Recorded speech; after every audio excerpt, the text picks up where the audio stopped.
state over on the Pacific Beautiful. Coast. Well, not All quite right. on the state. We're inland. We're live. Samuel, Hey, how you doing, man? I'm doing great, Sonny. Thank you so much for having me on.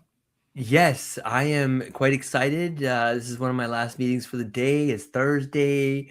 We got to talking earlier. It sounds like this is going to be a fun one. I have a bit of a format, not too much. Just my first thing is I like to kick off with just like a minute or two or whatever on what you do. Yeah, like what advertising. Just call it the pink elephant, and then somehow, some way, we end up back there by the end of the conversation. But maybe just give people a bit of a flavor in terms of what's your superpower and what do you do at what advertising. Awesome. Thank you so much, Sonny. So what I do is I run an advertising company with my wife, Shalane. We co-founded this particular business of ours. We're both serial entrepreneurs. This particular one, What Advertising, we started it in 2020. And we just dived really deep into high quality advertising for mostly service-based businesses, a little bit of e-com sprinkled in there. And that's just been our absolute bread and butter ever since. And so that's Google Ads, Microsoft Ads, Meta Ads. Those are all things that we do and serve our clients with. And if the client is a good fit for advertising as a traffic source, we can consistently get just great quality leads that turn into real business. And that revenue ideally goes to the bottom line to some degree as well, if we get good returns. So that's it in a nutshell. If people stick around and watch this whole thing, do you think you'll be able to share, like, I don't know, one nugget or two on how to crack Google Ads? Because I'm sure a lot of people are probably wondering. Yeah. Okay. 100%. Cool. Yep. Okay. Awesome. So let's put that on ice. We'll come back to it in a couple minutes. You grew up in Scotland, correct?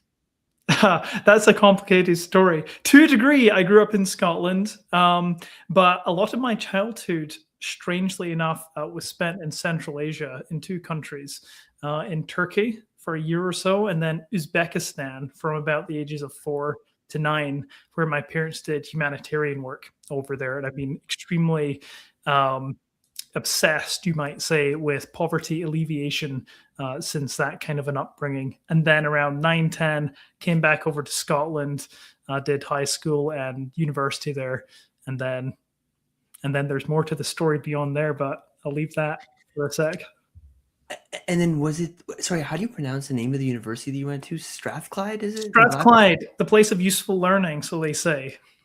Yeah, so what did you study and how did that experience, shape you? So that was an interesting one because I've always been sort of engineering minded to some degree. And so I thought engineering would be absolutely the career for me to focus on. And so I went after an engineering degree. Turned out it was 2 degrees. I didn't quite know fully what I was getting myself into. It was a joint degree between electronic and electrical engineering, which is so difficult. I have so much respect for people who go full-time into that career. That is really, really tough stuff. And then computer information systems, which involved a lot of software development as well. But the really cool thing that gave me insight into was all the way from programming on a printed circuit board and process like CPU processor design, all the way up to high-level programming. I got really the full gamut of experience in terms of what makes computers go. And while that gave me a lot of good experience, right towards the end of my degree, I realized that engineering really wasn't it for me. Full-time software development wasn't quite it for me either. And so I kind of started getting into entrepreneurial circles right at the end of my degree, and then took an immediate left turn straight into business right after graduating. And then you also co-founded, was it called 3 Before Limited? And, yeah, so that was the first. That was the first real business, and it's called 3 Before. It's based on some nomenclature in the medical practice space in the UK, where GP practices, general practice offices, they don't want too many inquiries, strangely enough, because it's public healthcare. And so they want to make sure that patients get directed to alternative services if that's more appropriate. So there are like 3 things and resources you should go to first. And so my business partner and I, we built a solution for medical practices, which was a really intentional user experience led website design for medical practices that helped to direct people towards these other services if the practice wasn't right, but made sure they could get right in contact with the practice if that is exactly what they needed to be doing for their particular medical needs. And what was really neat about that was it gave me an idea of scalable software right away, because we could update our core system and all of our client websites would update. It was an extremely custom job done using Laravel. Cool.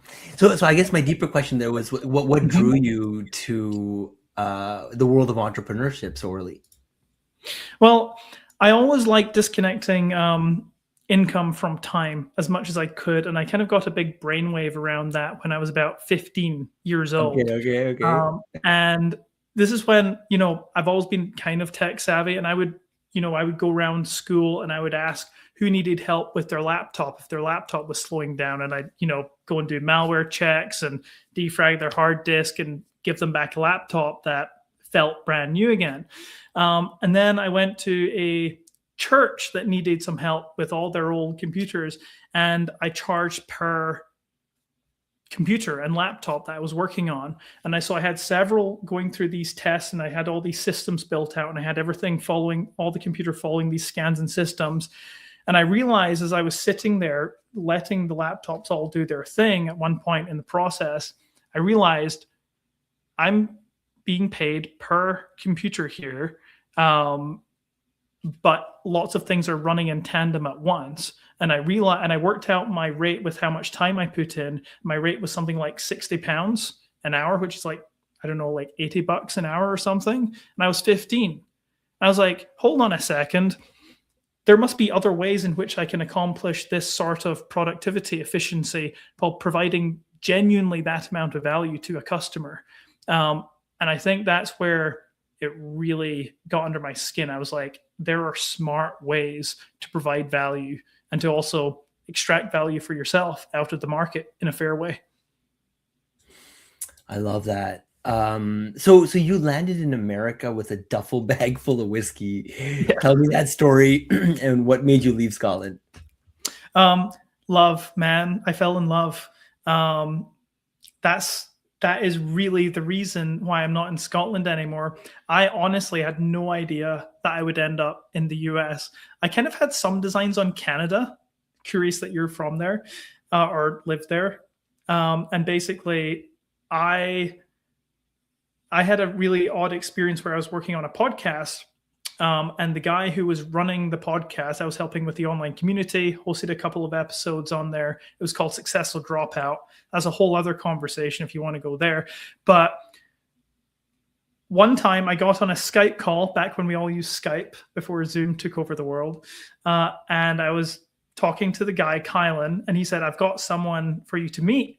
And he introduces me to his sister, Shalane, who happened to be visiting Scotland later that year. And he said, could you show her and her roommate around? I'm like, absolutely. I love showing people the incredible countryside and all the beautiful cities and old buildings of Scotland. I'd love to do that.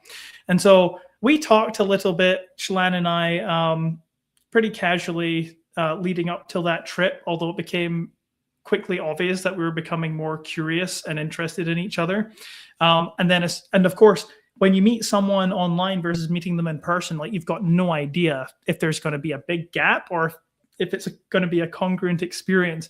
The second we met each other in person, it was this rainy night in Scotland. It was this rainy, dark November night. She stepped out her Airbnb and I saw her way down the street, and I walked towards her and we both walked towards each other and gave each other a big hug. And there was like this level of magic and chemistry in that moment that was just right out of a storybook. And from that moment, we have been inseparable pretty much. We had to do long distance for a while, of course, which was extremely painful. But we've just never stopped talking and, being with each other since then. But at that point in time, I had that website business kind of going, and I had a couple other projects I was working on. And so I decided to just take a trip over to the US. But that did mean I had to kind of leave what I was working on a bit on the back burner. And I knew that I couldn't really rely on it for revenue, for paying my own bills. So what I did was I packed my bag full of as many bottles of whiskey as I possibly could. And I took that over to the US. And the very first day, I arrived in Yakima, where I live now in Washington. I need to be careful about how I say this, but there was someone who valued a particular bottle of whiskey at about $600. And that was the first one. It was this lovely bottle of Dewar's. It was a 30-year blend. I wish I could have tasted it, but I never tasted it. It went into someone else's possession. So many bottles of whiskey ended up in other people's possession over the next few weeks, and that gave me enough to rent a room from Shalann's other brother, have a roof over my head, kind of like figure out what my next moves were.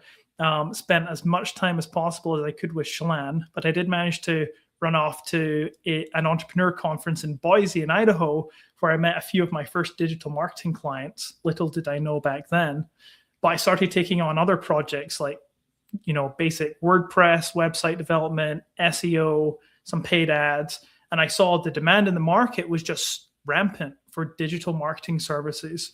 My last bottle of whiskey didn't leave my possession. Is this amazing bottle of Ledaig from the Isle of Mull, an 18-year bottle of whiskey.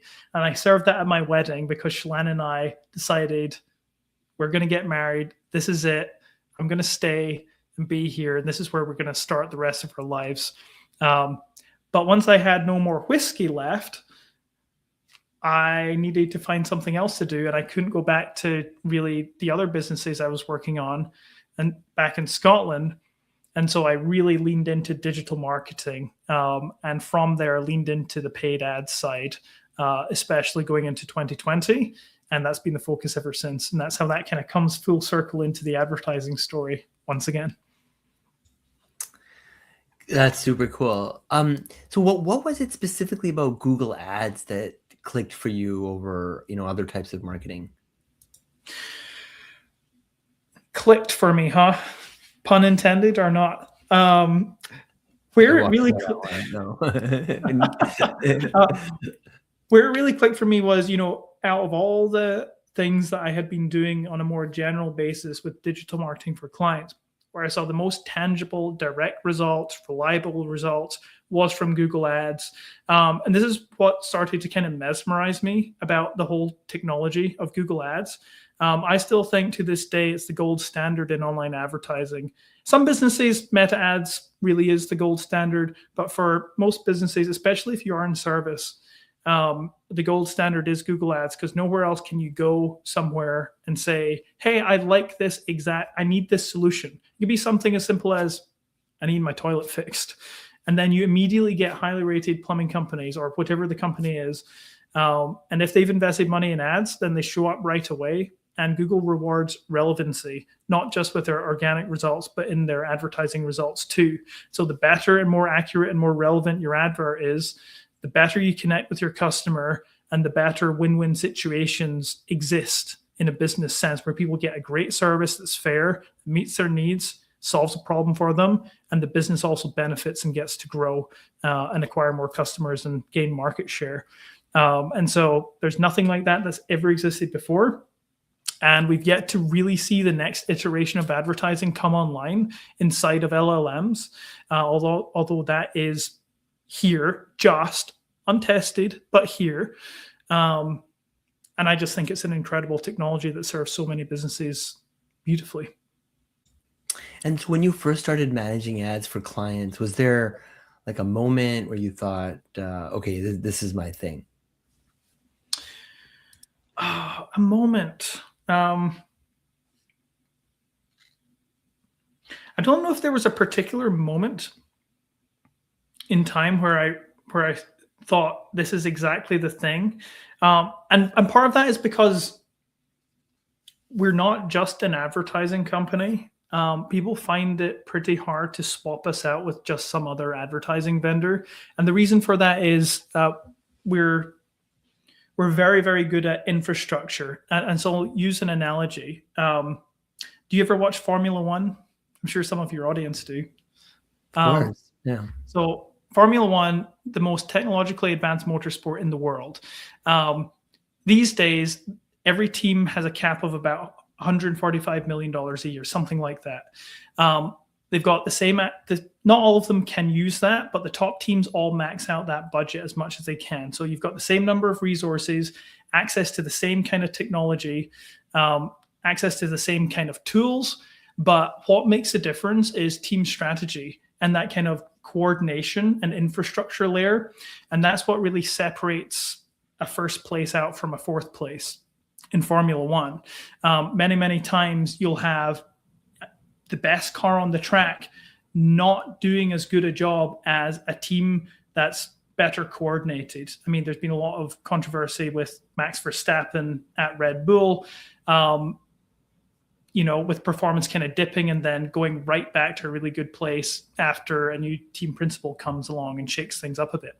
But then you've got Mercedes just always running like a well-oiled machine, just consistently always scoring pretty near the top there. The difference is coordination. You can have the best tech, but the best tech, the best tools really can't always win unless you've got great people, a great team, and great systems. And we're seeing that in the AI space now as well. Everyone has equal access to tools now. The barrier to entry to using the most powerful tools on the planet in a technological sense, the barrier's never been lower for your average person. But the difference is what the individual person brings, what the team brings into the technology that really makes the magic happen. Yeah. I mean, you're so close to Google Ads. I mean, and Google Ads obviously is the engine, the revenue engine behind Google, arguably perhaps the most impactful, company in the world. Mm. But like you said, there is this kind of like seismic shift occurring, and you could argue Google is ushering in that with Gemini and whatnot, right? But I'm just curious, like, how is the space of Google Ads changing as a function of these LLMs now? Like you said, it is democratized now. Everybody can kind of do really stellar, they're not throwing garbage at the system anymore, I assume. So what does that mean though? Like you said, it's more about the team, but can you just expand a little bit more about that? I think there are two components here, and I can talk about the team component a lot more first, and then we can talk about what's happening with Google as a company and advertising as a huge part of business and how that's kind of all changing a bit. Going a bit deeper onto the team side of things,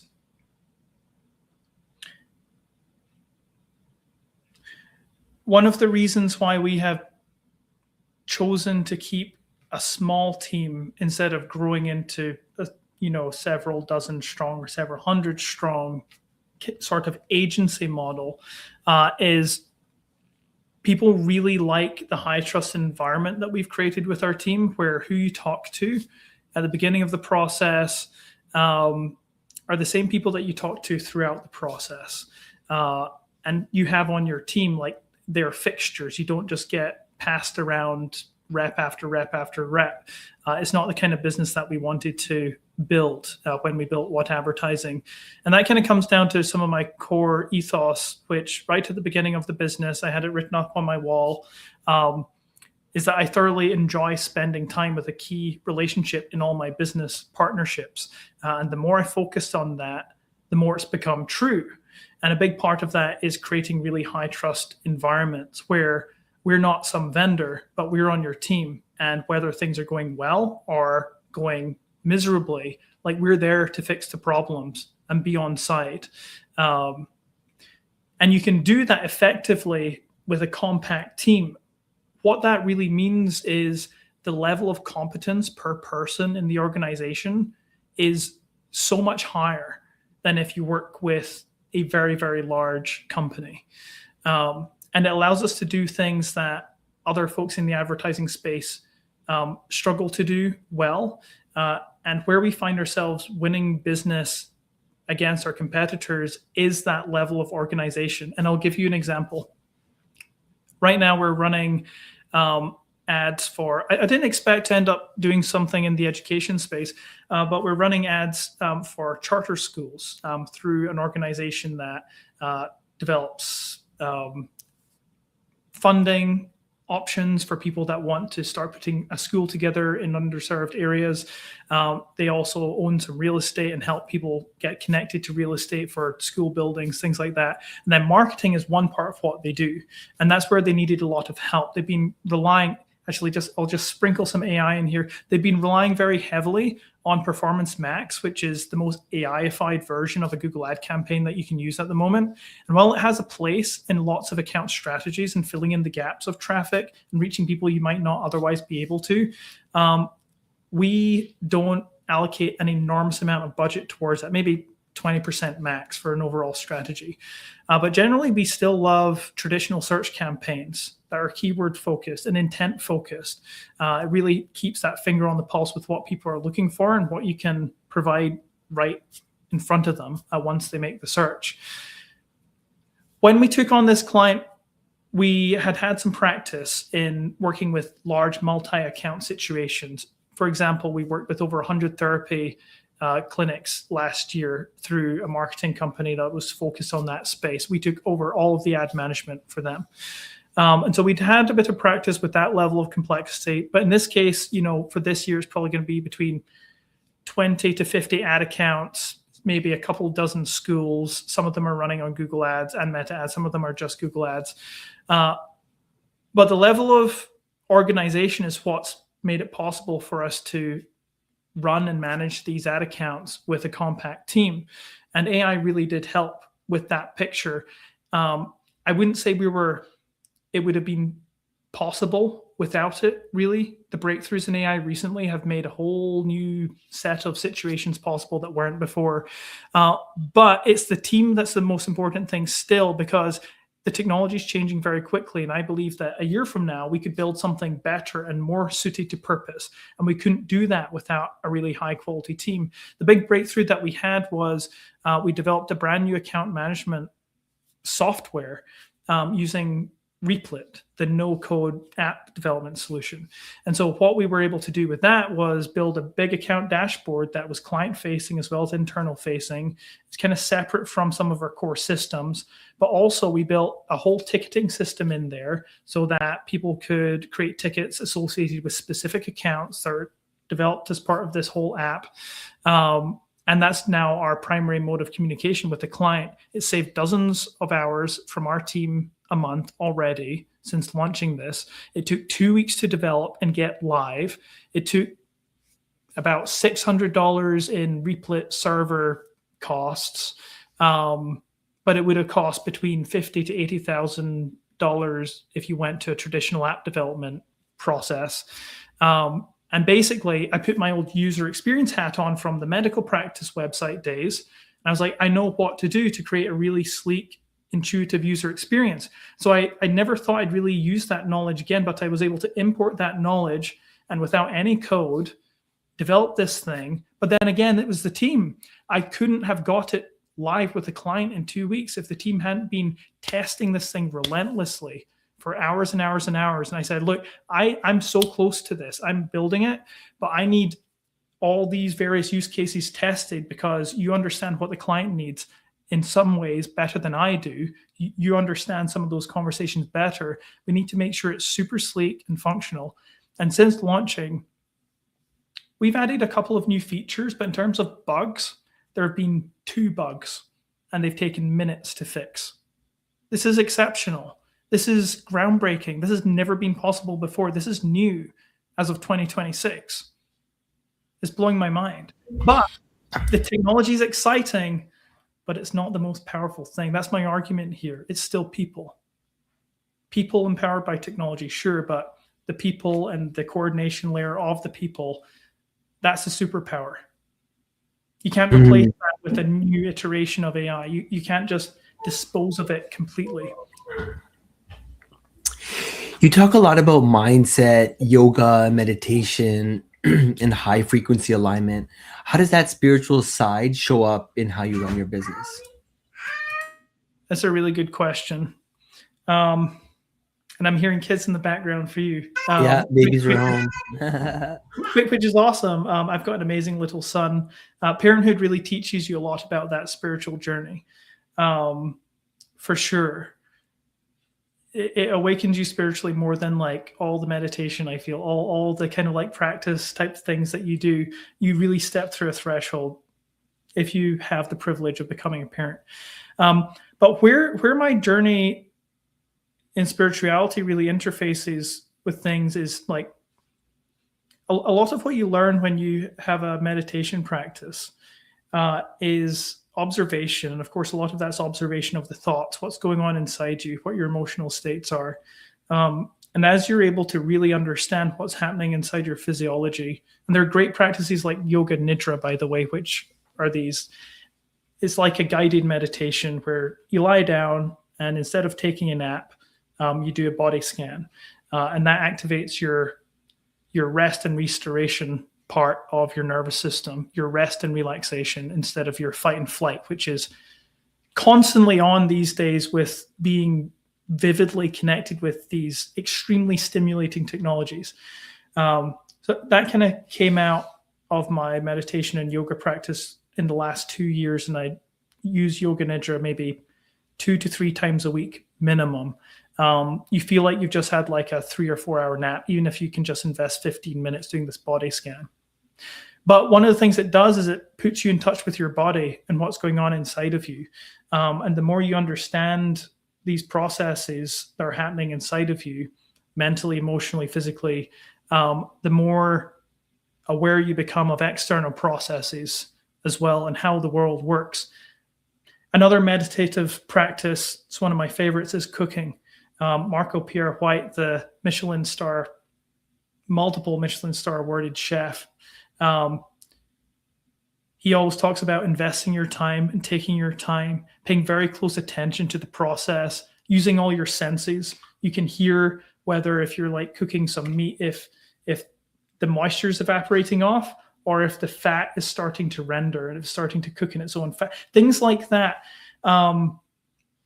When you pay attention to a process, whatever it is, there are these universal lessons you can take from paying attention and being mindful that you can take into absolutely everything. And then suddenly you see it in a business process. Suddenly you see it in how you're integrating AI inside of your company and inside your client processes. It all connects together in a really counterintuitive way because it doesn't look productive when you're doing it. It doesn't look like you're achieving anything. But it's that kind of right brain creative side where if you give that the space and room to breathe, all of a sudden you can have the kinds of breakthroughs that you would never have expected. It's the unpredictable, productive work. And you need to have it. Otherwise, you don't get these sorts of high-level insights and breakthroughs. This whole thing is like you have the big ideas when you're in the shower. When suddenly you're not on your phone, you're not overstimulated. Suddenly, oh, I've got this I'm staring at the shower wall and oh, suddenly this thing strikes. And you can't predict it. You can't predict how and when it will happen. But as someone with an engineering sort of training, that's been very difficult for me because I've always felt like I've had these creative faculties. But when you're trained a lot of your life to think more logically and linearly, it can be a tough adjustment. But I feel like I'm making great progress in that adjustment and using all parts of my brain, more parts of my brain, whole brain thinking, basically. And that's been a huge part of my spiritual, mental, and business journey for sure. Cool, man. Love to hear it. So maybe help me land the plane now, man. 5 years from now, what does what advertising look like? What kind of impact do you want to have? It's a great question. It's something that we talk a lot about in our company is where are we going to be in 3, 5, 10 plus years from now. We use the Traction system, the book Traction by Gino Wickman, EOS, Entrepreneur Operating System. If anyone listening has not read that and needs to get a grip on their business, I think that's the terminology they use, highly, highly recommend the book and the system. You can make huge strides in a matter of weeks, which can help you gain clarity and sanity in the business.